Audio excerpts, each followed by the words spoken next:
नमस्कार, मेरा नाम है सिमरन और आप देख रहे हैं न्यूज़ बेक। कंझावाला कांड पर बोली पूर्व आईपीएस किरण बेदी। रविवार को 20 वर्षीय महिला को एक मारुति बोलेरो ने टक्कर मार दी, जिसके बाद महिला कार के नीचे लगभग 12 किलोमीटर तक घसीटती रही और उसके बाद उसकी हत्या हो गई। इस पर पूर्व आईपीएस अधिकारी किरण बेदी ने मंगलवार को कंझावाला की इस भयानक घटना पर 3 चीजें गिनाई हैं। समाचार एजेंसी एएनआई की रिपोर्ट के मुताबिक किरण बेदी के अनुसार यह घटना पुलिस की प्रतिक्रिया प्रणाली में देरी, लोगों में कानून के डर की कमी और नागरिक एजेंसियों के साथ पुलिस के एकीकरण की कमी को उजागर करती है। वहीं कथित रूप से बताया जा रहा है कि कार में बैठे 5 लोग दीपक खन्ना, मनोज मित्तल, अमित खन्ना, मिथुन और किशन शराब के नशे में थे। वहीं उनके खिलाफ इरादतन हत्या की धारा भी जोड़ी गई है। इस पर आरोपियों ने यह दावा किया है कि उन्हें इस बात की खबर नहीं थी कि उनके कार के साथ एक महिला घसीट रही है।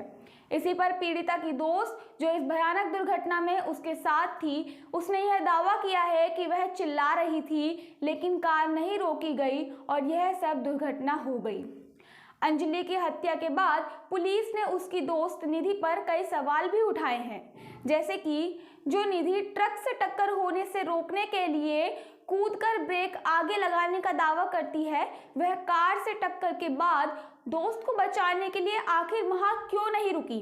अंजलि के साथ मौजूद निधि ने करीब 50 घंटे से ज्यादा वक्त के बाद भी इस बारे में किसी को क्यों नहीं बताया। निधि इकलौती चश्मदीद है जो इस वारदात की गवाह है। इस वक्त अंजलि के साथ वह मौजूद थी। ऐसे में जो जानकारी कोई नहीं दे सकता है, वह सिर्फ निधि दे सकती है। पूछताछ में निधि ने बताया कि आरोपी लड़कों ने जानबूझकर उनकी स्कूटी को टक्कर मारी थी। टक्कर सामने से हुई थी, जिसके बाद अंजलि गाड़ी के नीचे फंस गई और उसके बाद यह सारी दुर्घटना हुई। इस पर यह सवाल भी उठाया गया कि निधि ने अपनी दोस्त की मदद क्यों नहीं करी, तो इस पर निधि बोली कि उस समय उन्हें कुछ समझ नहीं आ रहा था कि वह क्या करे, इसलिए वह वहां से सीधा अपने घर चली गई और उन्होंने अपनी नानी और अपनी माँ को यह बात बताई, तो वह इस बात से डर गए कि वह सभी इस मामले में ना फंस जाएं।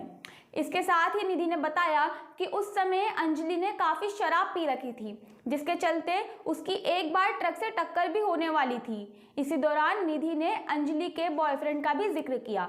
उन्होंने बताया कि अंजलि की थोड़े समय पहले ही अपने बॉयफ्रेंड से लड़ाई भी हुई थी।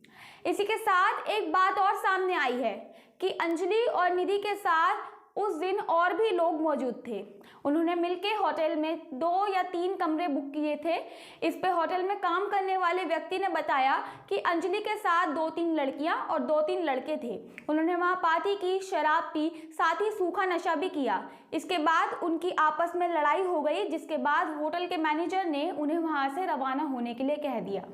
वहीं दूसरी ओर हत्या के बाद से अंजलि की मां का रो रो कर बुरा हाल है। उनका कहना है कि उनकी बेटी ही उनका बेटा थी और वह अकेली घर में काम करने वाली सदस्य थी। जब उन्होंने देर रात अंजलि को फोन मिलाया तो अंजलि ने फोन नहीं उठाया। इस पर अंजलि की मां को लगा कि रोज की तरह बेटी सुबह घर आ जाएगी, लेकिन उन्हें नहीं पता था कि अब उनकी बेटी कभी घर वापस नहीं आ पाएगी। केस में अधिक जानकारी के लिए बने रहिए हमारे साथ और ऐसे ही अन्य खबरों के लिए सब्सक्राइब कीजिए हमारे YouTube चैनल न्यूज़ बेक को। धन्यवाद।